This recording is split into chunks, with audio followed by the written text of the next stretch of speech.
Last year, we spoke to 1,000 industry professionals to get a better understanding as to the state of their resilience. And the results were shocking. Of the 1,000 people we spoke to, 100% of them had experienced outages at an average of 86 outages per year, which is why CockroachDB is regularly tested under very chaotic circumstances. We're talking node, AZ, and regional failures, and endogenous stresses that might otherwise affect the database's performance, such as backups, rolling restarts, and change data capture. All things that a happy path performance benchmark based on ideal conditions completely fail to address. That's why we strongly believe in performance under adversity. What does your database behave like in real world scenarios? As you'll know, anything that can go wrong eventually will go wrong, and at larger scales, things are going wrong all the time. A blue skies happy path performance test doesn't uncover these weaknesses, and the performance of a database doesn't matter if that database is down. Let me show you what we've created and explain why I'm so excited about testing databases this way. Any database should be able to withstand the kind of testing we're running against CockroachDB, and if it doesn't, you should be holding your database provider to account.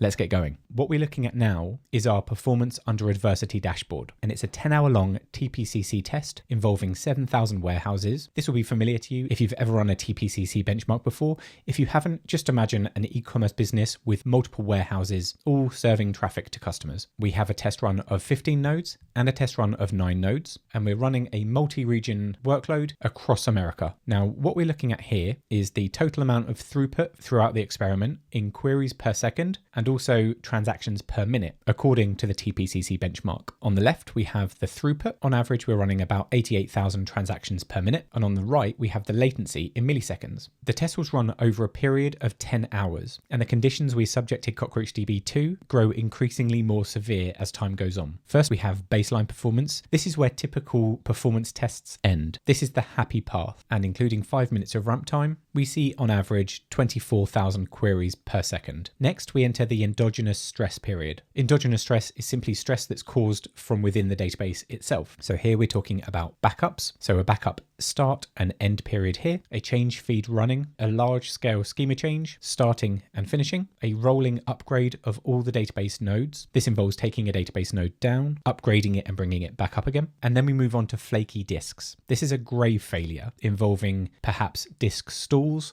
or simply disk slowdowns that might otherwise degrade the performance of the database without necessarily killing it. We perform 50 of these. Next, we run another grey failure, this time network partitions. We run both an asymmetric and a symmetric network partition, such that some nodes in the cluster aren't able to talk to others, either in both directions or just one direction. Then we start killing nodes. We kill each node in succession before moving on to the heavy stuff, simulating an entire availability zone outage and then an entire regional outage. And what I find amazing about CockroachDB is just how well it handles these situations. If you take a look at the throughput, at no point does throughput significantly drop throughout this entire experiment. We're serving just as many queries during a regional outage as we were in the happy path, albeit with some understandable latency spikes, while CockroachDB is dealing with the severity of these issues. If we take a look at the regional outage, we can see the latency increases during the regional outage, which is expected because traffic is routed to the remaining regions. Looking deeper, we can see that the CPU,